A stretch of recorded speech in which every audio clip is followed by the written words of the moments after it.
untuk KTH karena di Desa Dolok Parmonangan sendiri itu jarang sekali masyarakat yang beternak. Jadi sulit untuk ditemukan kotoran ternak di desa Oh, tersebut. dapat. Jadi mereka biasanya memesan di desa lain. Nah, itu sangat tricky juga ya, karena kan biasanya kalau misalnya peternak itu sudah di tag ya, sudah di tag biasanya kotorannya itu sama eh, mungkin penjual pupuk lain gitu, dan itu tuh sedikit sulit sih untuk menemukan peternak yang bisa kita pesan kotoran ternaknya gitu. Jadi nah, ini jadi sebelum memulai pembuatan pupuk itu mereka mengikuti pelatihan yang kita adakan di balai pelatihan. Jadi mereka diajarkan teori bagaimana pembuatan pupuk Bekasi dan praktek juga. Dan kebetulan kita itu punya mesin pecacah untuk pembuatan pupuk Bekasi. Jadi mesin pecacah itu selain sebagai sarana dari praktek pelatihan, itu juga bisa digunakan oleh KTH Monang Lestari dalam pembuatan pupuk Bekasi. Itu. Jadi sehingga kegiatan itu tetap berlanjut. Gitu. Selain itu, KTH juga kita ikutkan dalam kegiatan studi banding dalam pembuatan pupuk Bekasi di Bank Sampah Mandiri Kota Tebing Tinggi. Jadi Bapak Ibu, Kota Tebing Tinggi itu mempunyai suatu program namanya Bank Sampah, di mana Bank Sampah ini memiliki program pengolahan sampah organik yang sudah lumayan maju gitu. Jadi dari situ kita belajar bagaimana cara membuat pupuk Bekasi yang bagus, bagaimana komposisinya, terus bagaimana untuk mendapatkan bahannya. Jadi kita banyak belajar dari pihak Bank Sampah Mandiri di Kota Tebing Tinggi. Nah, dari situ kita mulai bertahap dalam pembuatan pupuk Bekasi, mulai dari skala kecil dulu, mulai dari 20 kilo dulu, kita bikin komposisinya gitu. Dan kita komposisinya juga kita otak-atik gitu, berapa persen yang kotoran, berapa persen bahan kering, berapa persen basah gitu, sehingga kita mendapatkan formula yang pas gitu untuk bisa digunakan oleh khususnya untuk petani gitu, dan khususnya untuk bisa dijual lagi oleh KTH. Nah, ini kegiatan pembuatan pupuk yang dilakukan di workshop KHDTK Hutan Diklan Padebulu. Jadi di KHDTK itu terdapat workshop untuk pengolahan sampah organik. Jadi KTH melakukannya di situ. Jadi pada kegiatan awal mereka mencacah di sini. Setelah dicacah kan pupuk Bekasi itu difermentasi. Jadi mereka ada shift untuk pengadukan pupuk Bekasi sehingga pupuk Bekasi itu fermentasinya dapat berjalan dengan baik. Dan ini pupuk Bekasi yang sudah jadi. Jadi kemarin kita sempat juga kita launching kecil-kecilan lah untuk pupuk Bekasi ini. Jadi kita mengundang dari pihak HPAI, terus ada dari desa juga, terus dari masyarakat sekitar KHDTK kita undang untuk kita perkenalkan dan kita promosikan terkait pupuk Bekasi yang diproduksi oleh KTH Monang Lestari. Jadi hasil dari sini lumayan, dan pembuatan pupuk Bekasi ini sangat disukai oleh KTH Monang Lestari karena mungkin menurut mereka pembuatan pupuk ini sangat relate dengan kegiatan utama yang dilakukan, yaitu bertani. Setelah itu, pupuk Bekasi ini juga pembuatannya itu tidak banyak menyita waktu. Jadi paling 1 hari untuk pembuatan, baru nanti, dan itu mengatur jadwal untuk pengadukan. Jadi sisanya tinggal dipanen gitu. Jadi tidak terlalu menyita waktu bagi kelompok tani. Dan hasilnya juga lumayan. Tuh. Nah, ini kemasan yang kita bikin, baru kemasan kecil-kecilan. Karena ini kan kalau misalnya kita produksi suatu barang kan itu kan harus ada biaya dan segala macam. Jadi kita masih produksi seperti ini. Lalu kita juga perkenalkan ke desa dan meminta dukungan dari berbagai pihak, termasuk dari kepala desa Dolok Parmonangan. Nah, terima kasih Bapak Ibu Maliate. Semoga apa yang saya paparkan dapat bermanfaat. Sekali lagi terima kasih. Saya kembalikan kepada Bapak Moderator. Baik, baik. Terima kasih kepada Ibu Nasmi. Wah, pemaparannya cukup jelas ya Bapak Ibu ya. Baik, mungkin langsung saja Bapak Ibu kita buka sesi pertanyaan.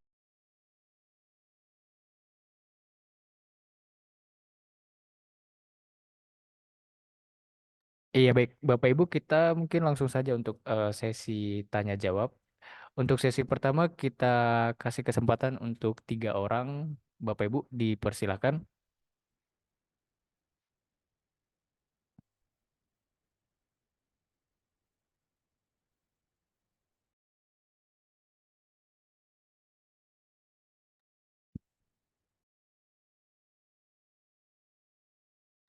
Iya baik, Bapak Ibu ada yang mau bertanya terkait pemaparan dari Ibu Nasmi untuk KTH Monang Lestari.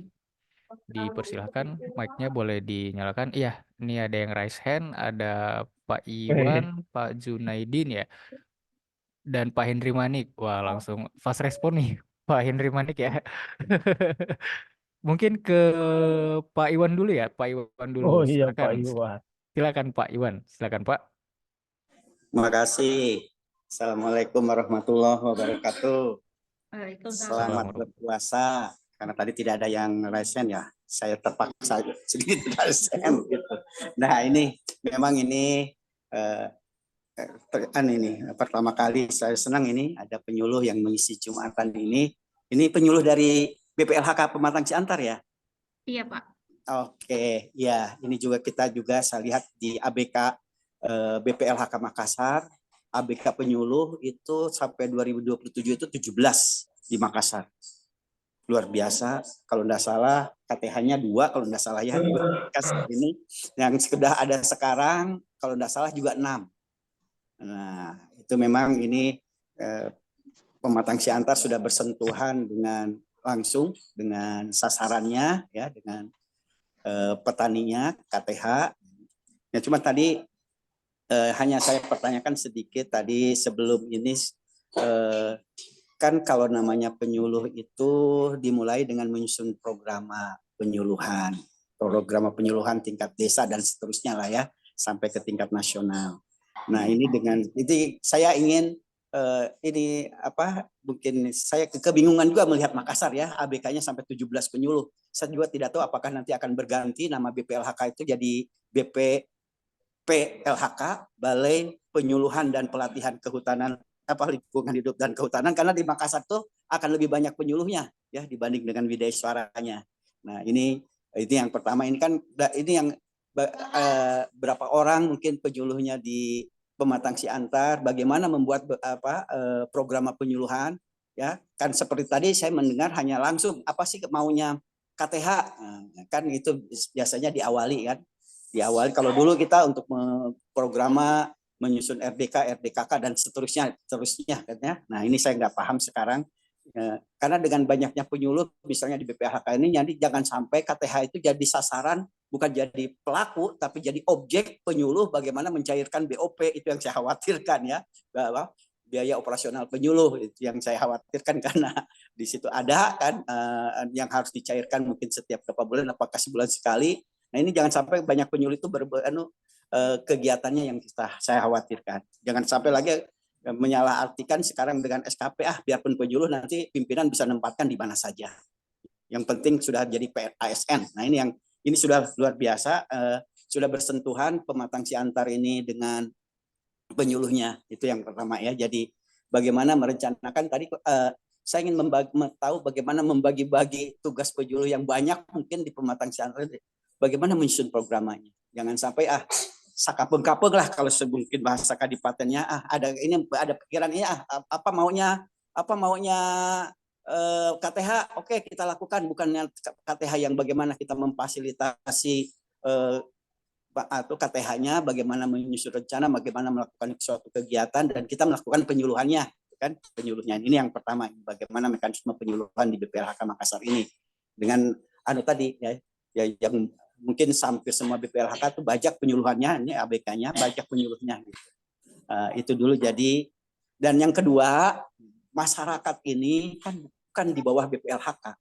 Masyarakat itu miliknya, kalau kasarnya ya miliknya Pemda. Seperti mungkin KHDTK Pematang Siantar itu kan mungkin ada di bawah, di dalamnya ada di KPH mana gitu kan. Nah, ini apakah tumpang tindih? Bagaimana kita sebagai institusi vertikal membina masyarakat yang notabene masyarakat itu ada di bawah Pemda, ya. Kalau mungkin kita ada kewenangannya di Pemda, mungkin penyuluh-penyuluh yang ada di KTH. Nah, ini bagaimana? Kadang-kadang kita hanya jawabannya nggak ada masalah, tapi kan ini masalahnya sudah sangat jelas bahwa kita ini institusi vertikal yang telah membawahi masyarakat, gitu kan, dengan hubungannya nanti dengan Pemda yang membawahi masyarakat.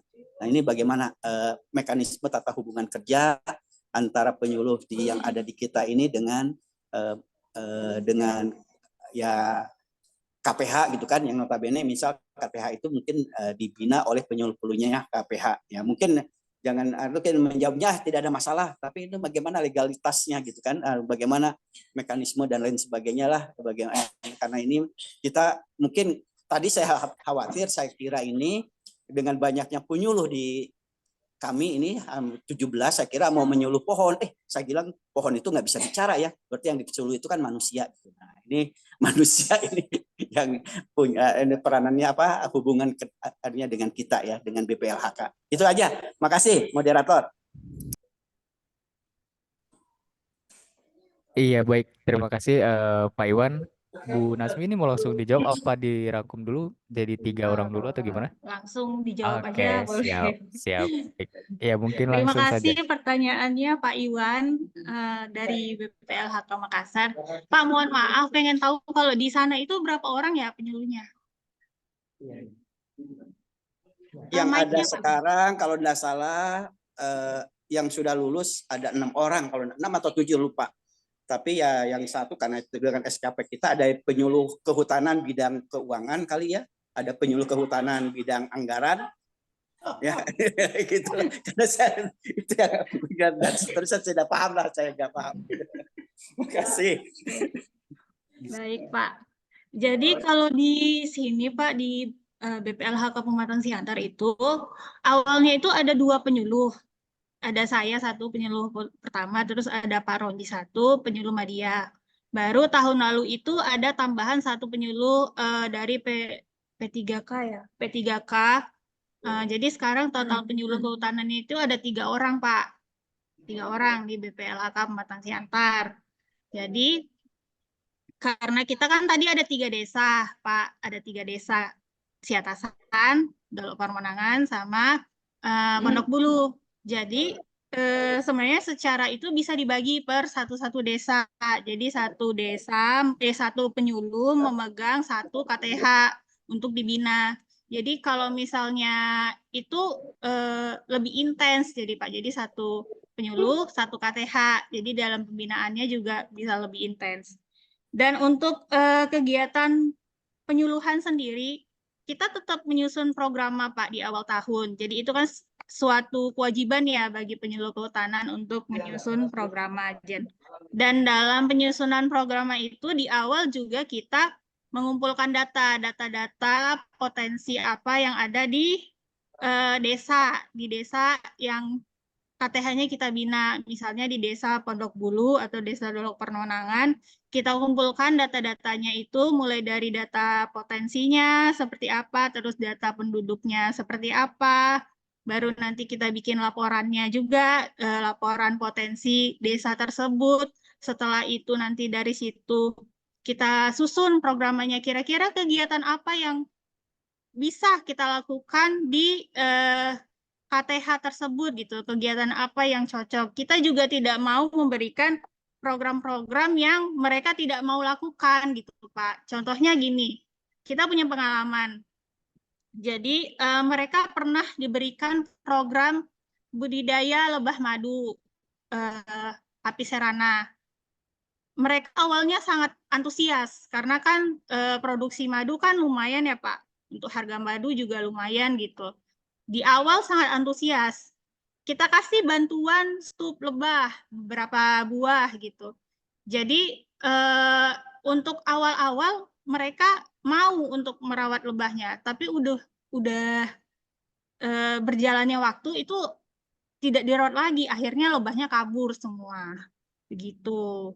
Jadi mereka kebanyakan itu kurang intens gitu dalam kegiatan-kegiatan seperti itu. Jadi kalau misalnya untuk menggali informasi itu biasanya kita ada diskusi Pak, ada konsultasi pemecahan masalah kepada kelompok masyarakat di situ. Nah, di situ di diskusi itu kita tanyakan kira-kira masalahnya apa nih di sini.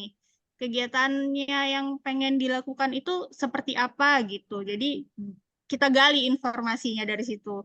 Jadi dari situ juga kita bikin laporannya. Jadi nanti dari data-data itulah disusun program penyuluhan kehutanan itu dalam 1 tahun itu kegiatannya apa aja. Jadi nanti kegiatan yang kita lakukan itu berdasarkan programnya yang sudah kita susun. Misalnya contohnya salah satu kegiatan kami adalah pengolahan sampah organik yang dilakukan oleh KTH. Jadi nanti pengolahan sampah organik itu seperti apa, pendampingannya seperti apa, terus metode yang kita berikan juga seperti apa, apakah itu cuma diskusi aja, ataukah itu praktek, ataukah itu ceramah gitu, itu juga kita sesuaikan dengan kebutuhan dari KTH-nya. Seperti itu, Pak. Bagaimana Bapak Iwan? Halo, Pak. Iya, oke, nggak ada masalah. Terus ya, terus tata hubungan kerjanya bagaimana dengan Oh, iya iya, Pak, yang KPH tadi ya Pak. iya. Jadi gini Pak, sebelum kita membentuk kelompok di Tampak. binaan kami, binaan Balai Pelatihan, itu biasanya kita tanya dulu nih, apakah mereka sudah ikut dalam kelompok lain, misalnya kelompok KTH. Kalau di sini itu KPH 2 Pematang Siantar, Pak. Kalau misalnya di daerah KHDTK Hutan Diklat Pondok Bulu ini, Jan. Dan biasanya KTH binaan KPH itu adalah KTH Perhutanan Sosial.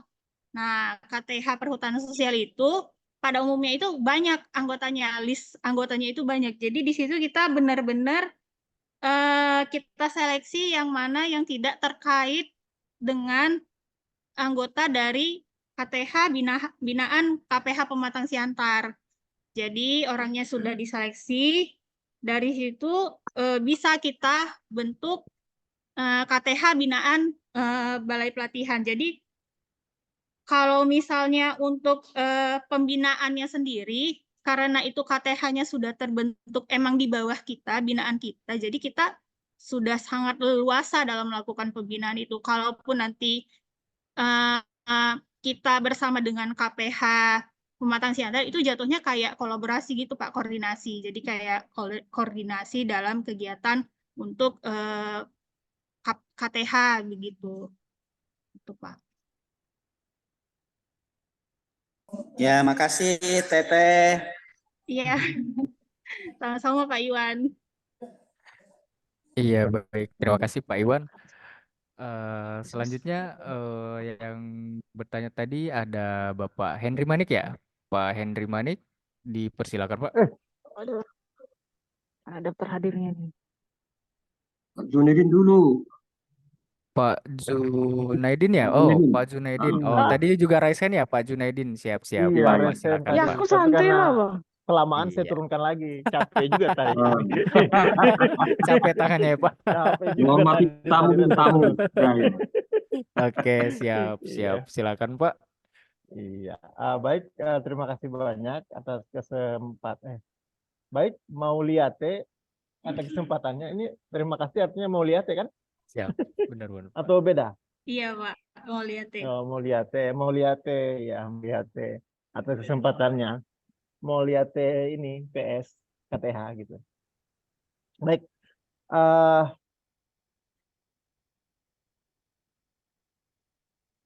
yang ada 3 poin yang ingin saya tanyakan sebenarnya. Yang pertama itu saya apresiasi dulu lah, apresiasi terhadap penyuluh, teman-teman penyuluh dari Siantar yang sudah apa ya, betul-betul bekerja untuk menyuluh lah di KHDTK, dan hasilnya sangat terlihat dan mudah-mudahan bisa memberikan dampak bagi masyarakat yang disuluh di KHDTK Pondok Bulu. Oke, yang ingin saya tanyakan itu yang pertama, tadi kan bisa disebutkan bahwa ada beberapa KTH yang sudah dikasih program, terus didampingi oleh penyuluh, terus diikutkan pelatihan. Terus ada juga KTH yang ada program, dikasih pelatihan dulu, terus didampingi. Nah, dari dua perlakuan ini, yang mana yang paling efektif? Yang Nazmi dan kawan-kawan itu lihat gitu, yang mana yang paling efektif? Mungkin dari segi partisipasi mereka dalam program tersebut. Jadi satunya yang ada program, kemudian dilatih dulu, kemudian didampingi, dan ada lagi satu kelompok yang didampingi dulu, terus dilatih. Yang mana yang paling efektif dari dua perlakuan ini yang dilihat itu? Itu yang pertama. Yang kedua, tadi kan dibilang agroforestry. Mungkin selain tadi mungkin tanaman pertanian yang banyak ditampilkan gitu. Untuk produk kehutanannya sendiri selain madu ya, Mas, apalagi yang pernah dicoba dan mungkin tidak berhasil, kira-kira apa penyebabnya?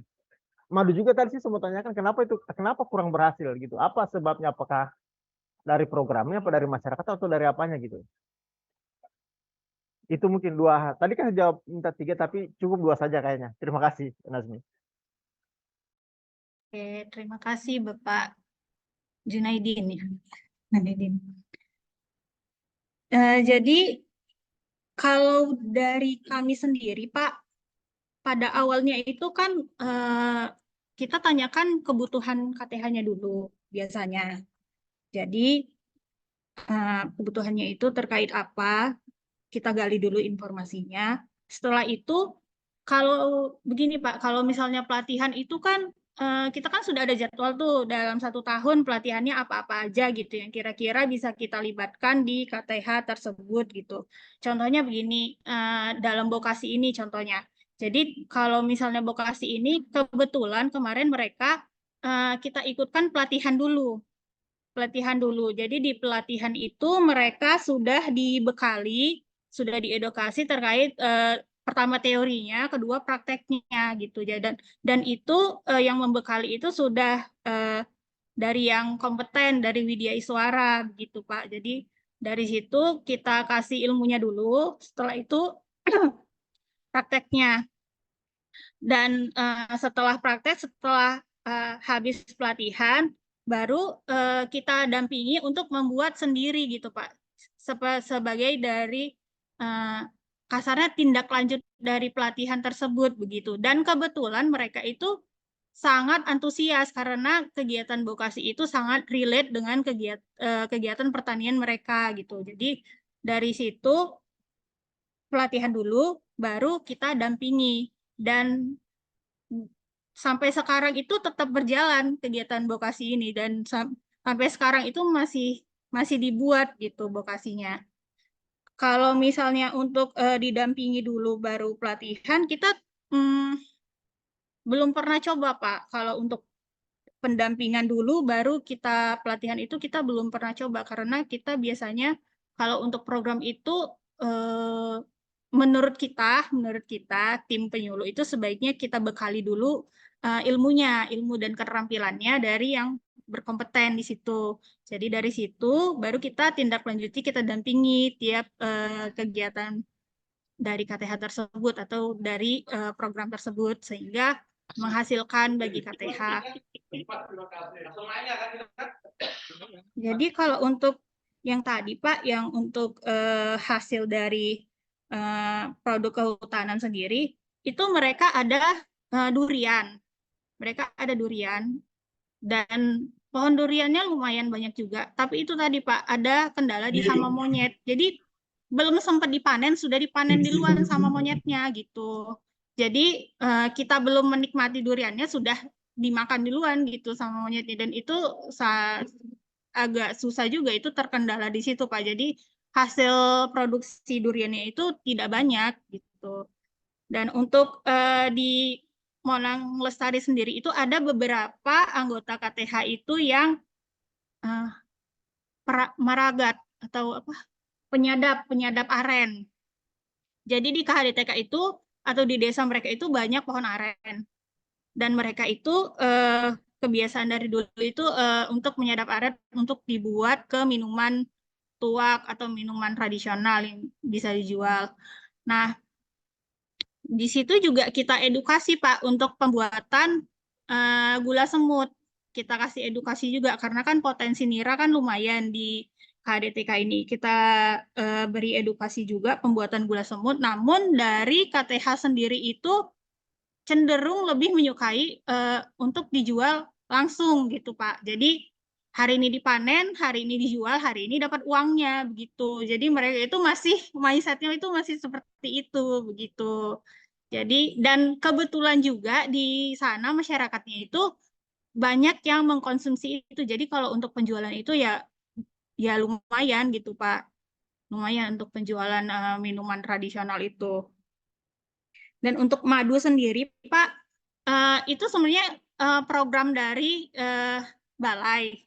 Dari balai kita berikan ke masyarakat. Itu pada saat itu KTH itu belum terbentuk. KTH belum terbentuk, jadi kita melakukan masyarakat. Jadi setelah terbentuk, mereka itu tidak rutin dalam perawatan stup, tidak rutin. Jadi ada yang takut lebah, ada yang tidak sempat karena berladang gitu. Jadi ketika kita pendampingan ke sana itu pasti ada aja yang stup lebah yang kosong, terus nanti ada stup lebah yang tiba-tiba ada semutnya seperti itu. Jadi lama-lama madunya itu tidak berjalan gitu dan KTH sendiri juga kurang antusias di situ seperti itu. Jadi antusias di awal-awal saja gitu Pak. Boleh sedikit lagi? Banyak juga nggak apa-apa ya kalian. Gini, tadi Iya, gimana, Pak? menarik tadi poinnya tentang hama monyet gitu. Iya. Iya, saya tadi soalnya saya dekat-dekat sama iya, gini. Jangan sampai tadi kan disampaikan bahwa monyetnya itu masuk ke lahan petani dan apa ya? Memanen yang harusnya dipanen oleh petani dipanen sama monyet gitu. Iya, Pak. Yang jadi pertanyaan, kenapa monyetnya bisa menyerang ke situ? Apakah karena makanan dalam hutan kurang? Nah, kalau makanan dalam hutan kurang, mungkin solusinya perlu pengayaan berarti dalam kawasan Pondok Bulu ya, mungkin ya, dengan tanaman buah-buahan sehingga mungkin bisa membatasi atau apa ya, mengurangi motivasi monyet untuk menyerang ke apa ya, lahan petani lah. Itu yang pertama. Yang kedua, kalau dari sudut pandang petani itu kan kita anggap monyet itu sebagai hama. Tapi kalau dari sudut pandang konservasionis, kita melihatnya bahwa petani itu yang masuk ke habitatnya monyet. Jadi petani itu yang hama. Jadi ya mungkin itu perlu dilihat baik-baik gitu, dari sudut pandang mana nanti kita lihat persoalannya ini, sehingga nanti tindakan solusi yang kita berikan itu bisa memuaskan kedua belah pihak lah. Itu mungkin yang ingin saya tambahkan. Terima kasih Mauliti atas kesempatan yang diberikan. Iya, terima kasih Bapak. Atau ada tambahan?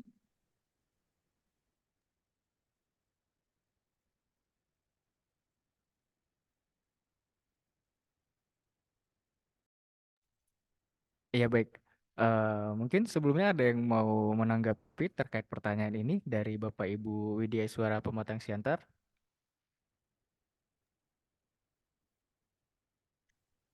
Izin moderator. Iya siap Pak Charles, silakan Pak. Baik, mohon maaf ya, matikan kamera ini karena paketnya hampir habis ini. Saya pakai paket ini. Siap Pak, siap Aduh. Pak. Paket. Iya, iya. Melanjutkan tadi pertanyaan atau mungkin tanggapan dari Pak Junedin ya. Tadi di awal kita kan membahas tentang programa ya. Programa dari penyuluh kehutanan yang ada di Balai Pematang Siantar. Nah, saya pikir masih relevan ya. Ini kan bagian dari masalah ini ya, masalah monyet ini. Jadi Bapak Ibu untuk diketahui bahwa monyet di Pondok Bulu ini bukan karena di dalam kurang gitu ya untuk pakannya, tapi populasinya terus meningkat karena ada semacam kebiasaan untuk kalangan tertentu, bagian dari amal gitu ya, melepas liarkan monyet gitu, nggak tahu dibawa dari mana gitu.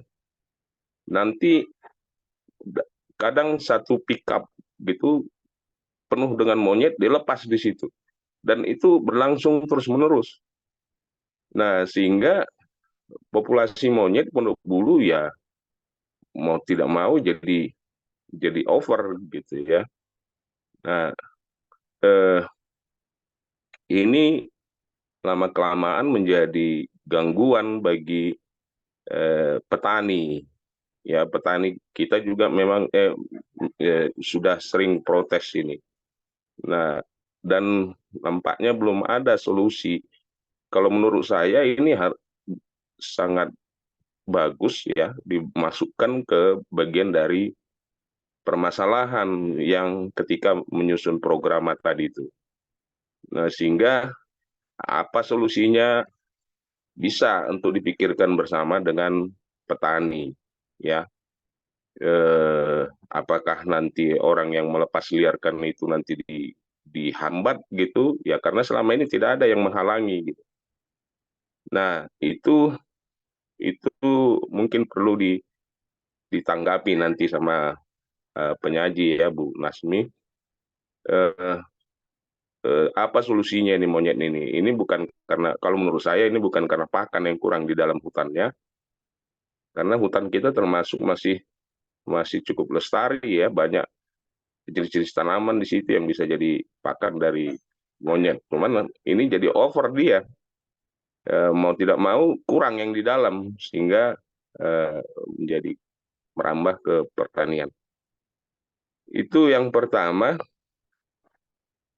Kemudian yang kedua, akan mungkin ini usul tambahan pokok bahasan ya untuk materinya Bu Nasmi ini, yaitu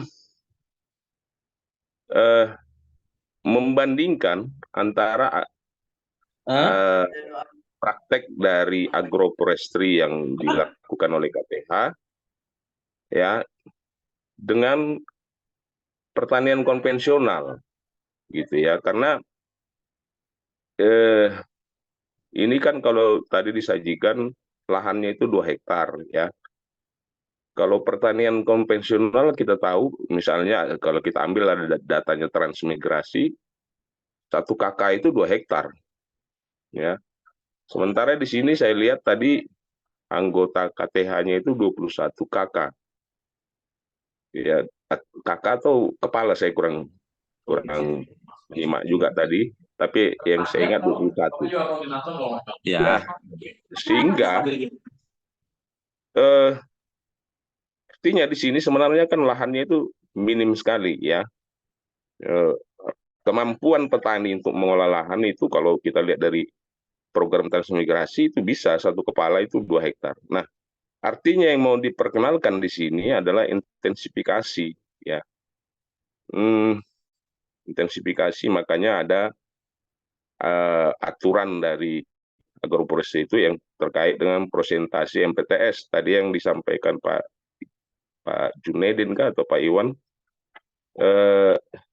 belum nampak di sini terisnya gitu ya, tegakan hutannya yang fungsinya di situ selain untuk memperkuat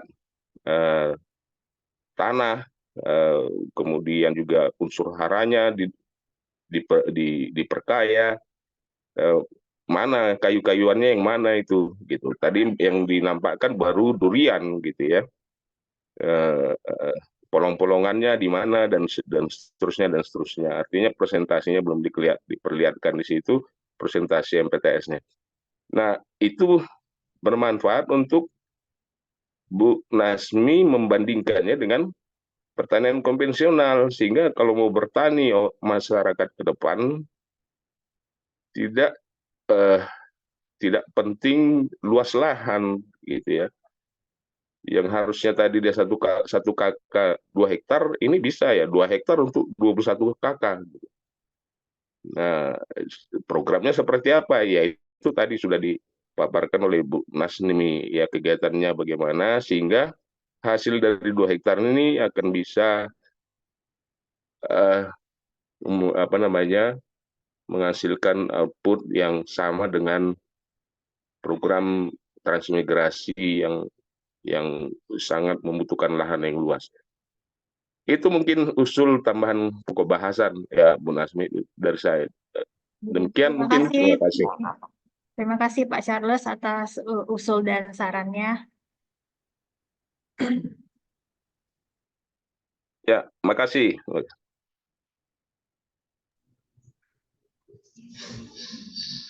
Iya baik, kurang lebih seperti itu Bapak Ibu ya.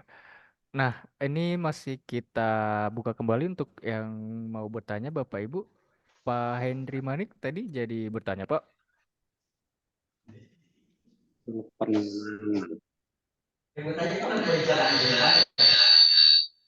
Halo. Iya, halo Pak. Selamat pagi. Bisa dengar saya, Mas Jai? Iya, gimana Pak? Bisa ya? Bisa, silakan Pak. Oke, ya, terima kasih.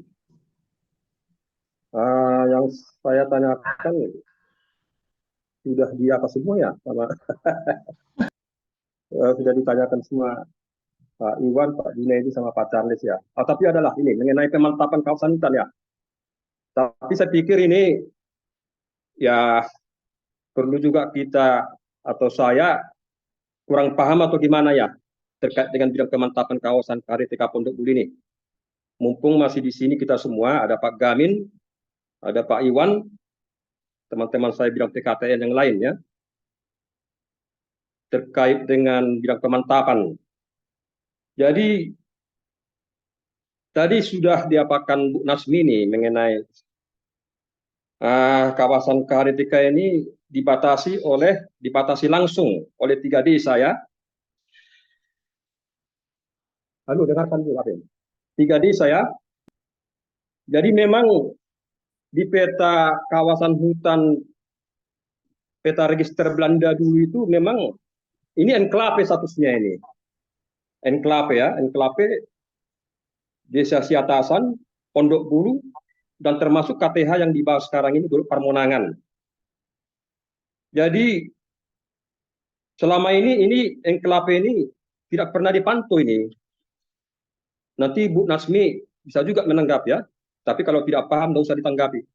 Biar aja nanti Pak Kepala Balai sama teman-teman saya orang PKTL. Kita mau belajar ya. Tapi penyuluh juga perlu Bu Nasmi ini menanggapi juga nanti ya. Nah, jadi ini sudah bertahun-tahun, bahkan sudah lebih dari 10 tahun. Tidak pernah diorientasi batas enklave ini, 3 desa ini. Sudah 10 tahun lebih, tidak pernah direkonstruksi. Jadi pertanyaan saya adalah, ini bagaimana ini ya solusinya ini ya? Saya yakin ini sudah bertambah luas ini. Sudah bertambah luas enklavenya. Artinya sudah bertambah luas wilayah kerja. Sepertinya kalau menurut saya, karena sudah bertahun-tahun. Nah ini saya kira ini bagaimana ini ya? Karena kalau segi terkait dengan bidang pemantapan kawasan hutan, tentunya ini tidak bisa kita biarkan, harus direkonstruksi batas enklavenya. Nah, itu yang pertama pertanyaannya ya. Mohon tanggapan nanti dari teman-teman saya, Pak Gamin, Pak Iwan, dan bidang PKT lainnya, teman-teman. Ya, termasuk mungkin nanti Pak Irfan ya, Pak Kepala Balai lah. Yang kedua pertanyaannya fokus kepada Bu Nasmi. Saya dulu masih ingat waktu saya sekolah di Bandung itu, tidak ada pernah seperti gini modelnya ya, masyarakat ya. Ada bikin nanam cabai, demplok. Tapi dulu itu nama istilahnya itu tumpang sari ya. Itu yang diperbolehkan. Nah ini yang saya pertanyakan sama Bu Nasmi, apa boleh ya? Kenapa nggak tumpang sari ya? Itu Nah, pola ini tanam ya Pak, tumpang sari. dulu. Iya. Nanti dia apa ya? Nah ini seharusnya tumpang sari istilahnya, tapi kok masyarakat menanam cabai gitu ya. Dulu memang sudah pernah saya tanyakan Bu Nasmi, tapi inilah baru coba jalan dulu lah, kita tanggapi bersama ini ya. Saya kira itu yang menjadi apa kami yang 2 poin tadi. Terima kasih, Pak Jai. Iya, baik. Terima kasih Pak Henry Manik. Ya, gimana Bu Nasmi? Boleh kita langsung respon atau masih ada yang mau bertanya lagi? Saya respon dulu ya, Oke, siap. Manik, Silakan. untuk pertanyaan nomor 2 tadi ya. Ya. Jadi saya lupa menjelaskan. Jadi di situ itu emang pola penanamannya itu tumpang sari, Pak. Jadi memadu padankan antara tanaman kehutanan dan pertanian gitu. Jadi kalau untuk kehutanan sendiri itu ada pohon-pohon seperti durian sih Pak mayoritasnya di situ untuk kehutanannya.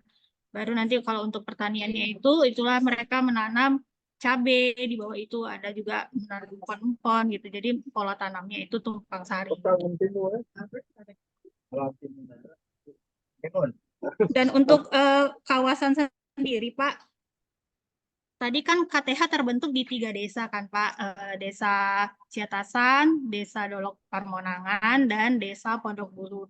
Nah, ini kita pembentukan KTH di 3 desa itu berdasarkan dari SK pembentukan KHDTK Pak. Jadi KHDTK Hutan Diklat Pondok Bulu yang SK-nya tahun 2015, SK pemantapannya itu penetapannya itu, jadi dari situ itu ada batas-batas langsung wilayah KHDTK. Jadi 3 desa itu berbatasan langsung dengan KHDTK. Jadi dari situlah kita memulai untuk membina masyarakat di sekitar KHDTK Hutan Diklat Pondok Bulu tersebut.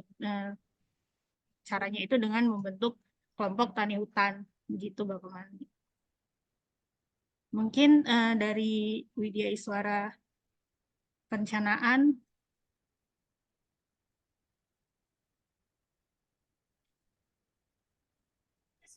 Mungkin saya bantu ya, boleh kan ya? Tadi sayangnya nama saya disebut sama Pak Manik. Silakan Pak, silakan Pak. Ya, terkait dengan KHDTK Pondok Bulu ini luasnya kurang lebih 1.200 hektar. Di mana ada 2 fungsi kawasan, ada kawasan lindung dan produksi. Untuk kawasan produksi kita berbatasan dengan IUPHK-nya PT Toba Pulp Lestari. Dan notabene di sana menjadi HTI. Secara ekologi memang di sana tempat atau jalur lintasan harimau, dan juga karena tanamannya ada eukaliptus, otomatis satwa-satwa yang ada di sana agak kesulitan untuk mencari makan. Nah, salah satu alternatif barangkali nih, secara naluri hewan bergerak ke kawasan yang lebih bagus secara ekosistem. Kebetulan di kita itu ekosistemnya sangat bagus ya, dan saya ada rencana untuk melakukan survei potensi karbon dan juga membuat drum, dan itu akan kita jadikan dashboardnya. Dan monyet ini memang untuk sekitaran wilayah Parapat, Pondok Bulu sampai ke, kalau kita dari perjalanan dari Siantar ke Danau Toba itu sangat mendominasi. Ada beberapa jenis monyet jenisnya ya, ada beruk, ada ekor panjang. Bahkan kalau kita berjalan dari Siantar mau ke Prapat itu kita bisa melihat, karena mereka berada di pinggir jalan yang nampaknya sudah terbiasa menerima makanan dari para wisatawan atau yang melintas di jalur tersebut, sehingga mereka seringkali enggan untuk masuk lagi dalam kawasan karena lebih mudah mendapat makanan karena sering diberi.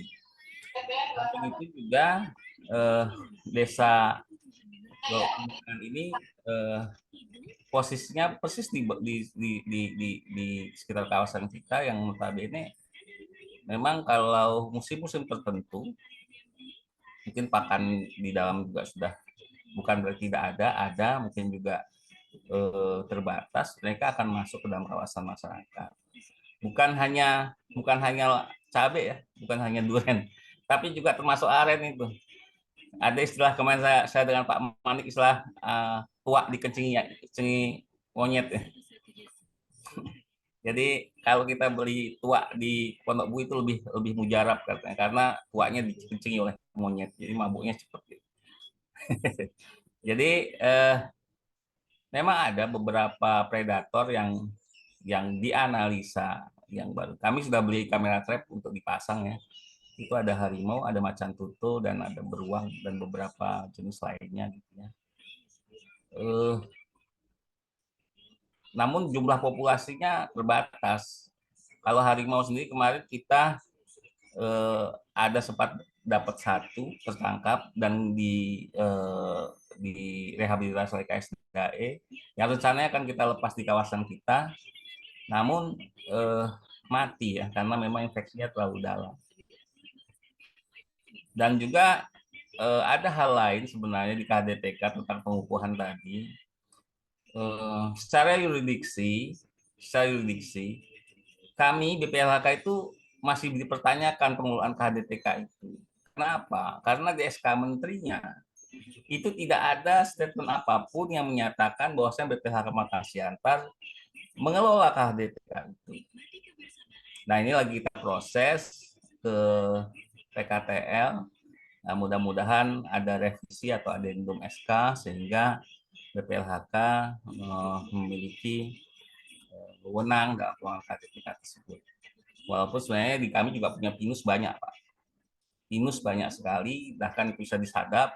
Hanya kami masih memilih-milih karena pertimbangannya adalah masalah dasar hukum.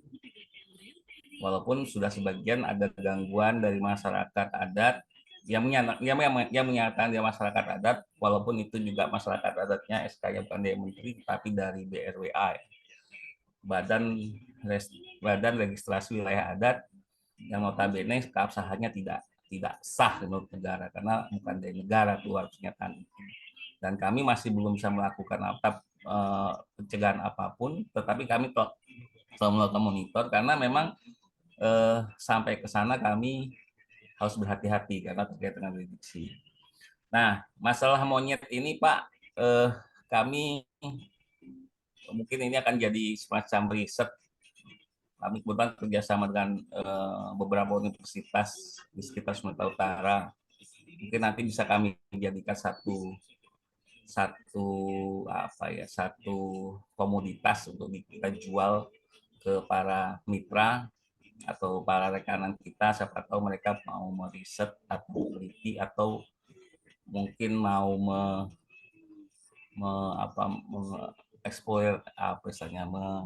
menggali lebih lanjut tentang monyet ini di KDTK kita supaya bisa menjadi masukan bagi kami. Saya kira gitu, Pak. tambahan dari saya. Terima kasih. Iya, baik.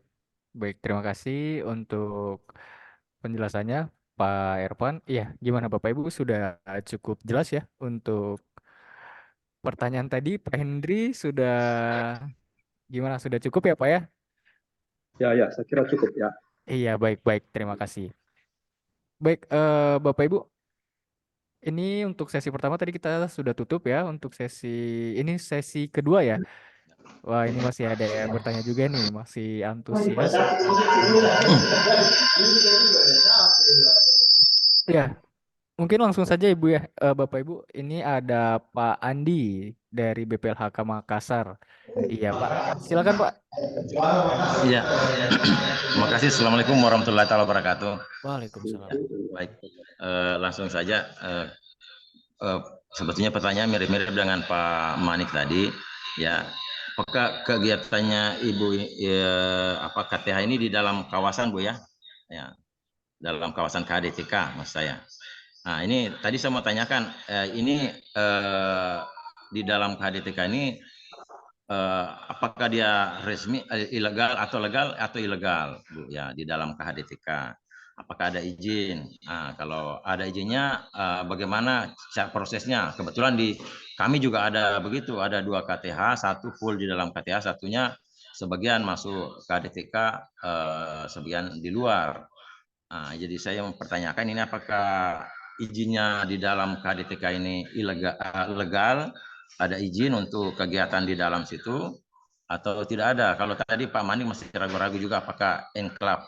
Biasanya kalau enklave kan ada sarana sosial di dalam baru bisa enklave, dan Pak Manik sendiri masih ragu apakah itu enklave atau tidak, atau meluas.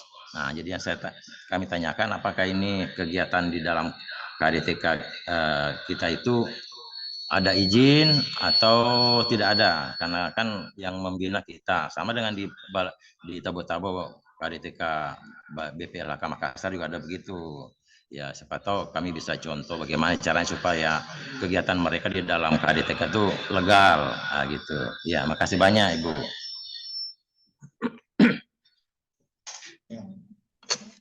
Oke, sip. Mungkin boleh langsung direspon ya, Ibu Nasmi, atau kita ini?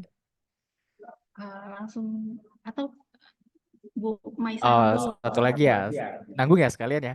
Oke, siap. Mungkin langsung saja nih, ada Ibu Maisaro dari BPLHK Bogor. Silakan Ibu. Baik, terima kasih. Suara saya terdengar nggak? Kedengaran Ibu, kedengaran. Alhamdulillah ya. Assalamualaikum warahmatullahi wabarakatuh. Waalaikumsalam. Ya, ini Mbak Nazmi ya, sebagai penyaji saat ini dengan Mas Jay ya. Baik, terkait agroforestry tadi ya, saya udah dengerin itu tadi yang monyet-monyet itu ya. Itu kayaknya dari zaman baheula itu monyet itu ya. Kalau kita mau ngusir sekarang, itu udah beranak pinak gitu di situ. Dan itu masalah monyet bukan hanya di KHDTK aja ya, di sekitaran ya kebetulan pernah di sana gitu. Sampai petani-petani pun juga menjadi keluhan, bukan hanya di KHDTK. Nah, mungkin gini Mbak Nazmi ya, nggak bisa juga kita itu tadi sarannya ditangkepin lah monyetnya lah ya, didatangkan lah itu macan tutul. Itu udah itu dari zaman baheula ya. Nah, mungkin gini Mbak Nazmi, kita yang menyesuaikan. Jadi ketika pola dengan tadi sistem tumpang sari ya polanya ya. Kan kalau namanya agroforestry tapi modelnya adalah dengan sistem tumpang sari. Itu tanaman yang kita tanam itu yang tidak disukai monyet gitu. Jadi itu solusi kita. Kalau kita main monyetnya kita usir-usirin ya kalah lah kita. Monyetnya cepat kali itu beranak pinak itu. Susah sekali ya. Nah, itu jadi dan itu pengetahuan itu dari mana kita dapat peroleh. Petani-petani sekitar sebenarnya tahu bahwa dia mana makanan yang tidak disukai oleh monyet. Itulah yang kita budidayakan. Karena memang kenyataannya seperti itu. Kalau memaksakan menanam jagung, ubi, ya wassalam lah ya. Itu hanya kerja bakti aja kalau begitu. Nah, memang perlu diberikan pemahaman kepada petani bahwa kondisi itulah yang memang harus dia hadapi gitu. Karena ini turun temurun masalah monyet. Apalagi kalau kita ke Perapat ya, itu monyet pada di pinggir pagar semua itu. Nah, mungkin kalau teman-teman yang belum pernah ke Danau Toba, makanya datanglah itu ke Parapat biar tahulah itu sebanyak apa monyetnya. Nah, itu ya. Saya kira itu ya Mbak Nazmi ya, di apa jenis tanaman yang tidak disukai monyet. Saya kira itu. Demikian Mbak Nazmi, terima kasih. Ya, terima kasih Bu. Baik, saya pertama mau menjawab pertanyaan dari Bapak Raffi terkait dengan kegiatan di dalam atau di luar kawasan. Apakah kalau di dalam kawasan itu ada izinnya atau bagaimana gitu, Pak?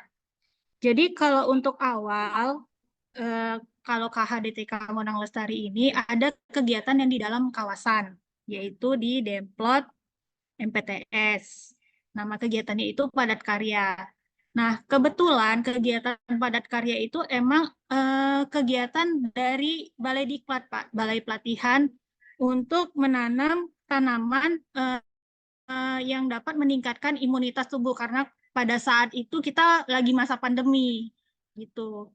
Jadi terkait perizinannya itu, jadi kita ada seperti MOU atau surat dari apa ya namanya, seperti untuk latar belakang kegiatan itu kayak misalnya lahan yang dikelola berapa hektar, jenisnya apa, siapa yang mengelola, baru nanti panennya bagaimana, hasilnya itu apakah ke petani semua atau ke pengelola juga ada gitu. Jadi berapa persen ke petani, berapa persen. Jadi ada seperti dokumennya seperti itu Pak, seperti MOU-nya gitu. Kalau untuk di kegiatan padat karya. Selebihnya KTH melakukan kegiatan itu di luar kawasan Pak. Di luar kawasan KHDTK. Jadi mereka punya ladang sendiri. Jadi itu yang mereka kelola untuk kegiatan-kegiatan KTH seterusnya. Seperti itu. Dan untuk Bu Mai tadi, iya Bu, jadi kalau misalnya hama monyet itu emang udah dari turun-temurun gitu, monyetnya juga turun-temurun gitu Bu, beranak cucu gitu.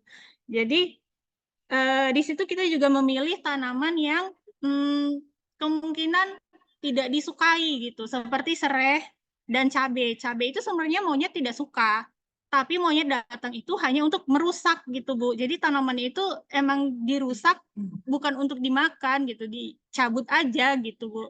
Sama seperti serai tadi. Jadi kalau serai mungkin tidak terlalu banyak yang dirusak karena kan serai itu daunnya itu tajam ya. Jadi tidak terlalu disukai. Tapi ada juga beberapa yang dirusak oleh monyet. Jadi kita tidak berani untuk menanam tanaman buah-buahan atau tanaman-tanaman yang disukai seperti umbi-umbian atau jagung gitu. Dan kalau untuk durian tadi itu emang sudah ada di lahan dari petani itu sendiri dan itu durian itu emang sudah banyak. Apalagi kemarin itu KTH Monang Lestari itu mendapatkan bantuan KBR dari Bappedas Wampu Seular. Jadi mereka itu mendapat bantuan KBR, bibitnya itu salah satunya itu jenisnya itu jenis durian dan ditanam di Desa Dolok Parmonangan. Seperti itu, Bu.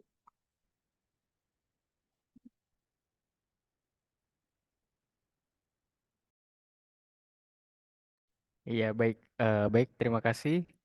Gimana Bapak Ibu sudah cukup jelas terkait penjelasannya dari Ibu Nasmi? Iya, baik. Baik, Bapak Ibu. Pertanyaan terakhir tadi sekaligus menutup presentasi dari Ibu Nasmi hari ini. Sebelumnya terima kasih untuk Bapak Ibu yang sudah bertanya dan berdiskusi terkait KTH Monang Lestari. Terima kasih sudah bergabung di acara Jumatan kita untuk hari ini, Bapak Ibu. Dan demikian berakhirlah sudah kegiatan kita pada pagi hari yang berbahagia ini. Kiranya kegiatan ini dapat memberikan manfaat bagi kita semua. Mungkin sebelum ditutup, ada yang mau disampaikan, Bapak Ibu atau Ibu Nasmi? Ya, buat Mbak Nasmi, pantang menyerah terhadap monyet ya. Maju Iya, terus. Makasih Bu Iya, Mai. iya, gitu aja. Iya, baik. Baik, Bapak Ibu, sebelum kita akhiri mungkin kita foto bersama dulu, boleh Bapak Ibu? Iya, kita boleh dinyalakan dulu kameranya. Salam lestari mungkin Bapak Ibu ya. Boleh tetap salam lestari kita Bapak Ibu. Iya, ini saya bagi menjadi 5 sesi. Iya, salam lestari dulu ini untuk sesi pertama. Ditahan 1, 2, 3. Selanjutnya sesi kedua ditahan dulu 1, 2, 3. Sesi ketiga tahan 1, 2, 3. Dan sesi terakhir sesi 4 1, 2, 3. Oke, baik baik. Terima kasih Bapak Ibu.